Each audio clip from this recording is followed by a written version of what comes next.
Breaking news చూస్తున్నాం. Hyderabad Gachibowli police station పరిధిలో ATM వాహనం నుంచి 57 లక్షలతో పరారైన డ్రైవర్ కోసం ముమ్మరంగా గాలిస్తున్నారు పోలీసులు. 6 నెలల క్రితమే ఏటీఎం వాహనానికి డ్రైవర్ గా చేరాడు అజిత్. గతంలో అజిత్ ఎక్కడ పనిచేశాడు, అతని మీద కేసులు నమోదయ్యాయనే దానిపై దర్యాప్తు చేస్తున్నారు. ఇప్పటికే అజిత్ కుటుంబం సభ్యులను, ఉద్యోగులను కూడా విచారణ చేశారు పోలీసులు. ఏటీఎంలో ఫిల్ చేయాల్సిన 57 లక్షల నగదును చోరీ చేయడానికి అజిత్ కు ఎవరైనా సహకరించారా అనే దానిపై అనుమానాలు వ్యక్తమవుతున్నాయి. అజిత్ క్యాష్ తో పాటు గోపన్పల్లి నుంచి తెల్లాపూర్ వరకు సీఎంఎస్ వాహనంలోనే పరారయ్యాడు డ్రైవర్ అజిత్. తెల్లాపూర్ లో ఆ సీఎంఎస్ వాహనం వదిలి అక్కడి నుంచి వెళ్ళిపోయాడు. అక్కడి నుంచి అజిత్ ఎలా వెళ్లాడు, ఎవరైనా పిక్ చేసుకున్నారా? గోపన్పల్లి ఏటీఎం దగ్గర నుంచి తెల్లాపూర్ వరకు ఉన్న అన్ని సీసీ కెమెరాలను పరిశీలించారు. అజిత్ ఎస్కేప్ అయిన దగ్గర కూడా సీసీ ఫుటేజ్ ను పరిశీలిస్తున్నారు. చోరీ ఘటనలో అజిత్ కు తన సహ ఉద్యోగులు ఎవరైనా సహకరించారా లేదా బయట వ్యక్తులు సహకరించారా అనే కోణంలో పోలీసులు దర్యాప్తు కొనసాగుతుంది.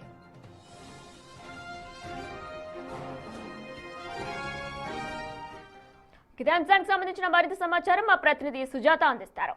రైట్ సుజాత, అయితే ఏటీఎం వాహనం నుంచి దాదాపు 57 లక్షలతో పరారైనట్లు కూడా తెలుస్తుంది డ్రైవర్. అయితే ఈ మనీ మార్చినప్పుడు ఏటీఎం డ్రైవర్ తో పాటు ఖచ్చితంగా ఇంకా ఎవరైనా కూడా ఉంటారు కదా, మరి ఎవరు లేరా? పోలీసులు ఏమంటున్నారు? వినైనా గచ్చిబౌలి పోలీస్ స్టేషన్ పరిధిలోని గోపన్పల్లి వద్ద నిన్న తెల్లవారుజామున 4:30 ప్రాంతంలో ఏటీఎంలో క్యాష్ ఫిల్ చేసేటువంటి సమయంలో ఇద్దరు అక్కడ డ్రైవరు ఎవరు లేనటువంటి సమయంలోనే ఆ క్యాష్ని తీసుకొని తెల్లాపూర్ వరకు వెళ్ళాడు. అక్కడి నుంచి ఎవరైనా సరే అజిత్కి సహకరించుంటారు, లేదు అని అంటే ప్లాన్ ప్రకారమే ముందస్తుగానే, ఎందుకంటే గత 6 నెలల క్రితమే డ్రైవర్గా జాయిన్ అయ్యాడు. ఆ తర్వాత అందరితో పరిచయాలు ఏర్పడ్డాయి. గతంలో తను ఎక్కడ పనిచేశాడు, అజిత్కి ఆ కంపెనీలో పనిచేస్తున్నటువంటి ఎవరైనా సరే సహాయం చేసి ఉండొచ్చు, అందుకే డబ్బుల్ని అంత ఈజీగా ఎలాంటి భయం లేకుండా తీసుకొని వెళ్ళాడు. తెల్లాపూర్ వరకు వాహనాన్ని తీసుకువెళ్ళి ఆ తర్వాత అక్కడి నుంచి ఎక్కడికి వెళ్ళాడు అన్న సీసీ కెమెరాలన్నింటినీ కూడా పరిశీలిస్తున్నారు. అయితే అజిత్కి రూటు మార్గాన్ని ముందస్తుగానే ఎక్కడి నుంచి ఎలా పరారైతే పోలీసులకి చిక్కకుండా ఉంటారు అనేది రూట్ మ్యాప్ చేసుకున్నాడు. ఆ రూట్ మ్యాప్ ద్వారానే అక్కడి నుంచి వెళ్ళాడు అని చెప్పేసి పోలీసులు ఇప్పటికే గుర్తించారు. అయితే కేవలము ఇప్పటికి పోలీసులు సేకరించినటువంటి ఆధారాల ప్రకారము ఎక్కడైతే గోపన్పల్లి వద్ద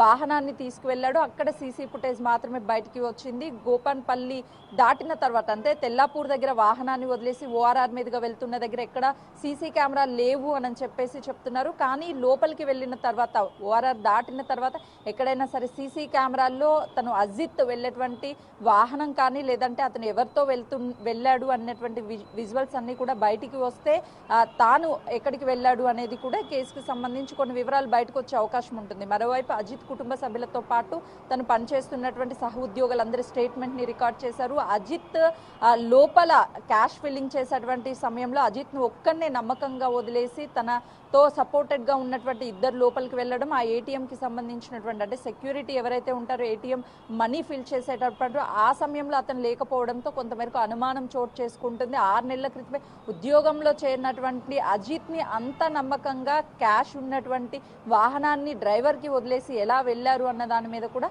ఒకవైపు అనేక అనుమానాలు వ్యక్తమవుతున్నాయి. కాబట్టి పోలీసులు అన్ని కోణాల్లో కూడా దర్యాప్తు చేస్తున్నారు. అంటే అజిత్ కి సంబంధించి గతంలో అసలు ఎక్కడ పనిచేశాడు, తనకి నేర చరిత్ర ఏమైనా ఉందా, అటు కుటుంబ సభ్యుల బ్యాక్గ్రౌండ్ ఏంటి, ఈ వివరాలన్నింటినీ కూడా పోలీసులు అయితే సేకరిస్తున్నారు.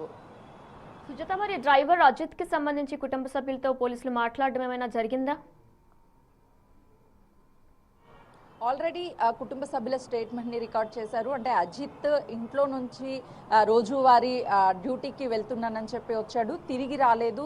తాము ఫోన్ చేస్తున్నప్పటికీ మొబైల్ స్విచ్ ఆఫ్ వస్తుంది. ఎక్కడికి వెళ్ళాడు, ఎవరి దగ్గరికి వెళ్ళారు అన్న విషయాలు తెలియడం లేదు. అటు బంధువుల ఇంటికి ఎవరింటికైనా వెళ్ళారా అని చెప్పేసి ప్రయత్నిస్తున్నాము, కానీ ఎక్కడికి వెళ్ళలేదన్న సమాచారం ఉంది. వాళ్ళ సన్నిహితులకు కూడా కాల్ చేశాము, ఎవరు మాకు తెలియదనే సమాధానం చెప్తున్నారు. అంటే మీడియాలో వచ్చినటువంటి వార్తల ప్రకారం అదేవిధంగా కంపెనీకి వెళ్ళి వివరాలు సేకరించినప్పుడు అజిత్ ఏదైతే వాహనంలో ఉన్నటువంటి ఏటీఎంలో ఫిల్ చేయాల్సినటువంటి మనీనంతా కూడా తీసుకొని వెళ్ళిపోయాడు అని చెప్పేసి తెలిసింది. గతంలో ఇలాంటివి ఏవి కూడా అజిత్ చేయలేదు. ఎందుకు ఇలాంటి ఘటనకి పాల్పడ్డాడు అనేది మాకు అర్థం కావడం లేదు. దాంతోపాటు పోలీసులు కూడా అంటే వాళ్ళ కుటుంబ పరిస్థితి ఆర్థికంగా ఎలా ఉంది, ఏమైనా అజిత్ అప్పులు చేశాడా, లేకపోతే ఏదైనా సరే లోన్స్ తీసుకోవడం, లేకపోతే ఆ బారి నుంచి తప్పించుకోవడానికే ఈ విధంగా దొంగతనం చేశాడా, అసలు ఎందుకు డబ్బుల్ని దొంగలించారు, దొంగలించిన తర్వాత ఎవరి సపోర్ట్ తీసుకున్నారు, అంటే తను తెల్లాపూర్ వెళ్ళిన తర్వాత అక్కడ నుంచి బయటికి వెళ్ళాలి అంటే ఖచ్చితంగా తనకి వాహన సపోర్ట్ ఉండాలి, అదేవిధంగా మరొకరి సపోర్ట్ ఉండాలి.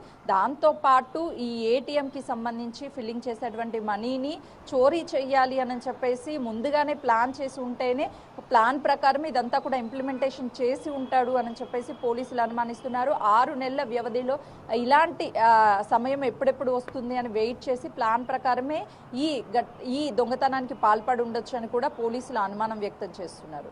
Right Sujatha, thanks for the live details.